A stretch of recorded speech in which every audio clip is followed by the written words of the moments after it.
7 kilograms po aso ko, ilang ml po ng antibiotic pwede siya painumin? Ayan, tanong ni Ma'am Len 08. Guys, hindi po tayo pwede magpainom ng antibiotic sa ating mga alagang aso o pusa or mga pets nang wala pong pahintulot ng veterinaryo. Unang-una po, yung pagpe-prescribe ng mga gamot kagaya ng mga antibiotics ay may karapatan lang po dyan ay mga trained professionals kagaya ng mga veterinarians or mga human doctors. Hindi po pwede ito basta-basta i-dispense at i-reseta sa mga hindi po veterinaryo. So, hindi ko po pwedeng sagutin ito kasi unang-una, ano ba yung sakit? Bakit tayo magbibigay ng certain antibiotic? Kasi po, hindi po lahat ng antibiotic ay makakagamot ng lahat ng sakit. Depende po sa kung anong sakit, anong mga mikrobyo ang gustong patayin, magbibigay naman ng karampatang reseta na antibiotic ang veterinaryo nyo. Ngayon, sa tanong po ninyo, hindi naman sinabi ko anong sakit, wala talagang idea. So, ang unang-unang gagawin ng veterinaryo nyo is i-diagnose muna ano ba muna yung sakit ng aso ninyo bago siya makapag-isip kung ano yung angkop na antibiotics po dyan.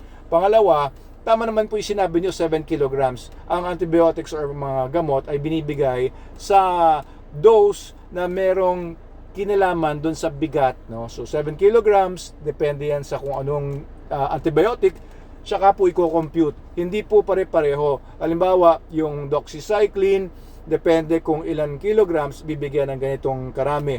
Kung tetracyclines naman, ibang tetracyclines naman, o kaya amoxicillin, kung 7 kilograms, iba rin ang sukat na ibibigay ninyo. So, depende po yan sa tipo at saka yung kung ganong kalala po yung sakit. Pati yung kung ilang beses po siya ibibigay sa buong maghapon at sa ilang araw pa ibibigay, depende po yan sa kung anong ang sakit at kung ganong kalaki aso nyo at kung anong antibiotic ang ibibigay.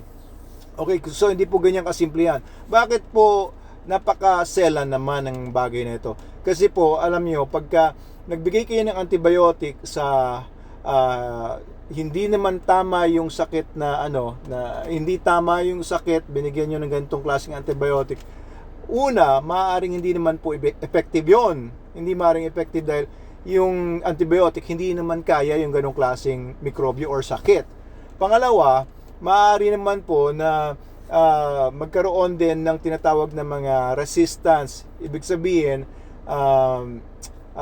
yung mga ibang mga sakit naman po or ibang mga mikrobyo ay mas lalong lumakas pa sila dahil hindi sila napapatay ng mikrobyong binigay ninyo o ng antibiotic na binigay ninyo. So, hindi po ganun kasimple talaga. Please do not self-medicate, guys, no? Marami kasi mga nagtatanong sa channel natin yan. Ano pong gamot sa ganito? Ano bibigay kong gamot sa ganyan? Kailangan po, no? Hindi po kami nag-aral. Hindi nag-aral ang mga veterinarians ng 6 years. Hindi dahil sa gusto lang namin mag-aral ng 6 years. Pero po talagang pinag-aaralan po ng mahabang panahon yung mga bagay kagaya ng yung microbiology, kung ano ba yung mga diagnosis, pathology, physiology, at yung mga pharmacology or kung ano yung mga gamot-gamot na yan.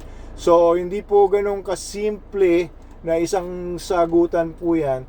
Ay dalhin niyo po, ang pinakamaganda po kung may sakit po yung aso ninyo, kaya kayo nagtatanong ng ganyan, Miss Len, ay dalhin niyo po sa veterinary ni aso niyo para masuri niya ng maayos at mabigyan kayo ng dapat at angkop na gamot. Okay, so peace lang po tayo, hindi po ako nagagalit or wala naman tayong pinag-awayan, pero yan lang po yung pinakamagandang advice na may bibigay ko sa inyo.